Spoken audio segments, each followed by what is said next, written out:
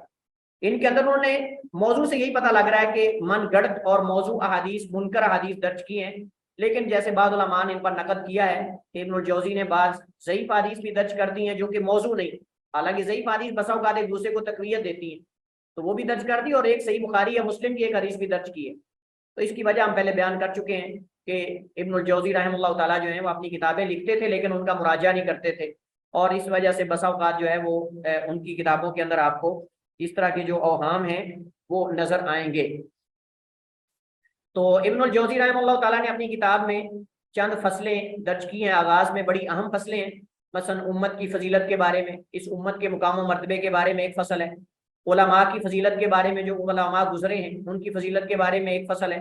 اور پھر حدیث کی اقسام کے بارے میں ابن الجوزی رحمہ اللہ تعالیٰ نے جو ہے وہ ایک فصل قائم کی ہے کہ حدیث میں پھر آگے ذکر کیا ہے کہ صحت میں سب سے زیادہ صحیح حدیث کون سی ہے، اس میں بخاری مسلم کی حدیث کو پھر اس سے نیچے اس طرح کر کے تو کہتے ہیں کہ سب سے صحیح حدیث بخاری مسلم کی ہیں، اور سب سے ضعیف حدیث جو ہے درجے میں وہ موضوع اور من گڑت حدیث ہیں. پھر انہوں نے جو کذاب راوی ہیں حدیثیں گڑنے والے ان پہ بات کی ہے، اور اس کے بعد پھر جو ہے وہ جھوٹ کی مذمت کے بارے میں، اور اسی طرح جو ہے وہ نبی علیہ السلام کی حدیث من کذب علی متعمدن والی حدیث، اور پھر جو ہے وہ احادیث کو اس کے بعد درج کیا ہے اپنی کتاب کے اندر. تو بہرحال یہ کتاب الموضوعات جو ہے اس میں بعض جگہ پہ ابن الجوزی نے واقعتاً ضعیف حدیث کی گرفت کی ہے اور ان کی نشاندہی بھی کی ہے اور ان کی علتوں کو واضح کیا ہے، لیکن بعض جگہ امام جوزی ابن الجوزی نے وہم کی وجہ سے ایسی حدیث بھی درج کر دی ہیں جو کہ ان کے راوی کذاب نہیں ہیں بلکہ ان کے اندر معمولی ضعف ہے یا پھر ضعیف راوی ہیں. اس طرح اور بھی کئی کتابیں ہیں. احادیث القصاص شیخ الاسلام ابن تیمیہ کی کتاب، شیخ الاسلام ابن تیمیہ کی کتاب قصاص یعنی قصہ وہ جو گوئیے ہیں وہ اپنی جو حدیثیں گڑھ کے بیان کرتے ہیں لوگوں کو، انہوں نے اس کے اندر درج کی ہیں. اللہ المصنوع مصنوع فی الاحادیث الموضوع امام جلال الدین سیوطی کی کتاب ہے، اس کے اندر موضوع حدیث ہیں. النکت البدیعات فی الاحادیث الموضوعات یہ بھی سیوطی کی کتاب ہے. الفوائد المجموعہ، اور بھی کئی تذکرۃ الموضوعات ہے، اور بھی کئی کتابیں ہیں جن کے اندر باقاعدہ انہوں نے من گڑت اور موضوع حدیث کی نشاندہی کی ہے. اس کے بعد ہمارے پاس جو تیسرا موضوع ہے ہمارے موضوع میں سے وہ ہے کتب الاحکام. کتب الاحکام، کتب الاحکام جو ہے احکام حکم کی جمع ہے، اور مراد کتب الاحکام سے ایسی کتابیں ہیں جو فقہی ابواب پر مرتب ہوں، ایسی کتابیں جو فقہی ابواب پر مرتب ہوں، اور ان کتابوں میں ان کے مصنفین نے مرفوع مسند کتابوں سے منتخب احادیث جو ہیں وہ درج کی ہیں. یعنی طویل کتابیں جو ہیں مسند بخاری مسلم سیاستہ وغیرہ، ان کتابوں سے احادیث چن کر ان کا انتخاب کر کے صرف احکام کی حدیث جمع کی، صرف احکام کی حدیث. اچھا، سوال یہ ہے کہ جو کتب السنن ہیں اور کتب الاحکام ان میں فرق کیا ہے؟ کوئی آپ میں سے بتا سکتا ہے؟ ہم پیچھے استاذ کے احکام حلال و حرام کے بارے میں ہوگا، اور سنن کے اندر استاذ سنن ذہن میں نہیں آ رہا. مسنون اعمال ہوں گے اس میں سنن کے اندر، اور نام سے پتہ چل رہا ہے نا احکام میں فرائض ہوں گے جو کہ فرض ہیں. ٹھیک ہے، احسنتی. چلیے خیر، میں وضاحت کر دیتا ہوں. کتب الاحکام اور کتب السنن میں فرق یہ ہے کہ کتب الاحکام میں صرف احکام کی حدیث ہوتی ہیں، جبکہ کتب السنن میں احکام کے ساتھ ساتھ آداب وغیرہ کی احادیث بھی ہوتی ہیں، آداب وغیرہ کی حدیث بھی ہوتی ہیں، اور بعض دوسرے ابواب بھی ہوتے ہیں، بعض دوسرے ابواب بھی اس کے اندر درج کر دیے جاتے ہیں جیسے ہم پیچھے اس کی وضاحت کر چکے ہیں. جبکہ احکام کے اندر صرف احکام کی حدیث ہوتی ہیں، یعنی طہارہ، صلاۃ، صوم، زکوٰۃ، حج اور بیوع وغیرہ، خرید و فروخت وغیرہ، اور تجارت، نکاح وغیرہ، یہ اس طرح کے مسائل ہوتے ہیں. جبکہ آپ کو کتب السنن کے اندر آپ کو آداب بھی ملیں گے، آپ کو مختلف آداب ملیں گے، آپ کو اس کے اندر اور بھی بعض کتابیں اس کے اندر مل جائیں گی.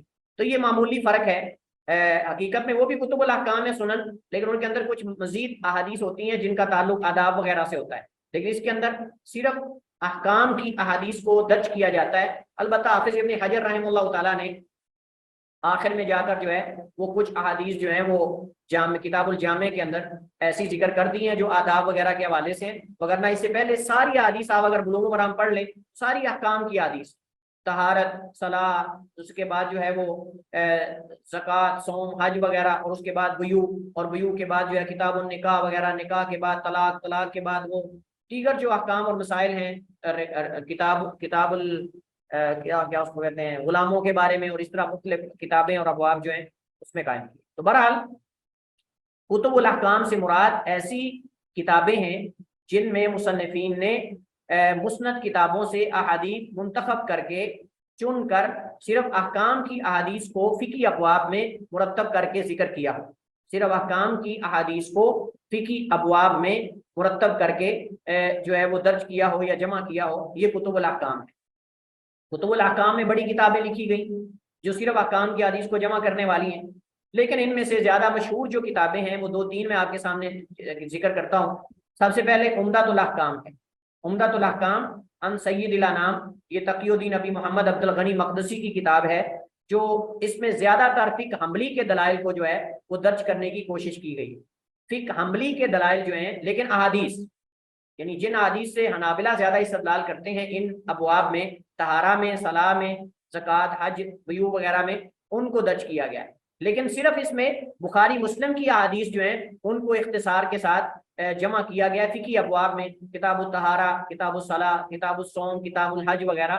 یہ کتب الاحکام میں سے پہلی کتاب ہے عمدۃ الاحکام، اور یہ مدارس میں پڑھائی جاتی ہے، ہمارے پاکستان کے اندر بھی کئی مدارس میں پڑھائی جاتی ہے، اور اس کے اندر صرف صحیح احادیث ہیں، صحیح ہیں بخاری مسلم کی احادیث ہیں۔ جیسے آپ نے دیکھا ہوگا لؤلؤ والمرجان، اللؤلؤ والمرجان کے اندر بھی بخاری مسلم کی احادیث ہیں۔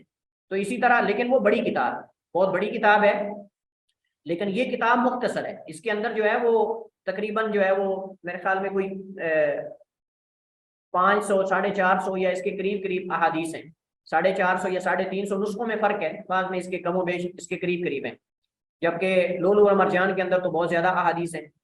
تو بہرحال کتب الاحکام کے اندر جو مسند کتابیں ہیں ان سے احادیث اختصار سے فقہی ابواب پر مرتب کر کے اس میں جو ہے وہ درج کی جاتی ہیں، لکھی جاتی ہیں، جس میں عمدۃ الاحکام ہے، عبد الغنی مقدسی کی کتاب ہے، اور اس کے اندر بھی تقریباً جیسے میں نے کہا 350 یا 400 حدیث ہیں، انہوں نے اس کے اندر درج کی ہیں، اور اس کی شروحات کافی ساری علماء نے لکھی ہیں۔ ابن عثیمین کی کتاب ہے، اسی طرح جو ہے وہ اور بھی کئی علماء نے اس کی شرح لکھی ہے۔ جی، تو ہم کتب الاحکام کا تعارف کر رہے تھے۔ کتب الاحکام میں ہم نے کہا عمدۃ الاحکام ہے، یہ مختصر، سب سے مختصر کتاب ہے احکام میں۔ اگر آپ سب سے پہلے پڑھنا چاہتے ہیں احکام کی کوئی کتاب تو عمدۃ الاحکام پڑھیں، سیدھی بلوغ المرام شروع نہ کریں، عمدۃ الاحکام پڑھ لیں، عمدۃ الاحکام کے بعد آپ بلوغ المرام شروع کریں۔ تو اس کے بعد عمدۃ الاحکام کے بعد المنتقی ہے من اخبار المصطفیٰ، مجد الدین ابن تیمیہ کے جو جد ہیں انہوں نے لکھی ہے۔ اس کے علاوہ المحرر فی الحدیث، اس سے پہلے غایۃ الاحکام ہے، الامام ہے فی احادیث الاحکام، تقی الدین ابن دقیق العید کی کتاب ہے۔ المحرر فی الحدیث یہ بلوغ المرام کی طرز پر ہے، لیکن اس سے پہلے لکھی ہوئی ہے۔ اور بلوغ المرام جو ہے بلوغ المرام من ادلۃ الاحکام، بلوغ المرام من احادیث الاحکام یا من ادلۃ الاحکام، یہ کتاب حافظ ابن حجر رحمہ اللہ تعالیٰ کی ہے، جس کا ہم اختصار سے تعارف کرتے ہیں، چونکہ یہ بنیادی کتاب ہے اور مدارس میں پڑھائی جاتی ہے، اور احکام کی کتابوں میں مختصر، جامع، اور اسی طرح اس میں حافظ ابن حجر نے اہتمام کیا ہے کہ زیادہ تر صحیح احادیث کو درج کریں، اگرچہ ضعیف حدیث ہیں لیکن بہت کم ہیں، اور اگر کسی نے یاد کرنی ہو زبانی تو باقاعدہ اس کو یاد بھی کیا جاتا ہے۔ اور کہا جاتا ہے کہ حافظ ابن حجر رحمہ اللہ تعالیٰ نے یہ کتاب اپنے بیٹے کے لیے لکھی، اپنے بیٹے کے لیے کہ وہ یاد کر لے، لیکن علماء نے کہا ہے کہ اس کے بیٹے نے یاد کی یا نہیں کی، لیکن امت کے بیٹوں نے یہ کئی ہزاروں بچوں نے یا کئی ہزاروں علماء نے اور طلبہ نے یہ کتاب یاد کی ہے۔ تو اللہ تعالیٰ نے اس میں برکت پیدا کی اور اللہ تعالیٰ نے برکت ڈالی۔ یہ کتاب مدارس کے اندر، ہر مدرسے کے اندر پڑھائی جاتی ہے، اور غیر مدارس کے اندر بھی عموماً بھی لوگ اس کو پڑھتے ہیں، اور اپنے گھروں کے اندر لوگوں نے مطالعہ کے لیے رکھا ہوا ہے۔ تو بہرحال بلوغ المرام شرعی احکام و مسائل کی حدیث پر مشتمل مختصر اور آسان ترین کتابوں میں سے ایک ہے، جس کے مؤلف آپ جانتے ہیں کسی تعارف کے محتاج نہیں، حافظ ابن حجر رحمہ اللہ تعالیٰ ہیں، اور حافظ ابن حجر رحمہ اللہ تعالیٰ کے شاگرد حافظ سخاوی